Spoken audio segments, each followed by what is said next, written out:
Residents in a prominent Marion County neighborhood are taking action against a potential 400-home expansion. TV 20's Emma DeLamo spoke with several neighbors who say new homes at Jumbolair Estates would destroy their rural lifestyle. My safety and my family's security are paramount of importance to me. And there's none of that in this proposal. Residents near Jumbolair Aviation Estates are unhappy with the site owner's expansion plans. Developers with Tillman Engineering want to build an additional 445 residential lots and more than 100 hangars on the property. Brian Donnelly is against the project. And I can, see people waving and smiling. They think it's funny. Meanwhile, my teeth are rattling, every piece of china in my house is vibrating, and my horses are going wild in the pastures.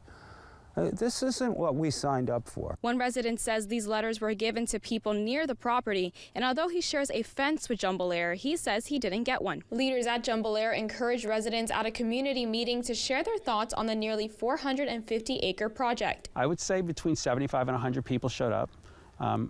There was no one from the community that was supporting this new project. Neighbors are concerned with traffic and safety, plus how the noise affects their livestock and horses. I do not want to be looking for a new residence to live. We bought this for the rest of our lives and for our families' lives. Oswald says there's a neighborhood petition with more than 500 signatures against the proposal.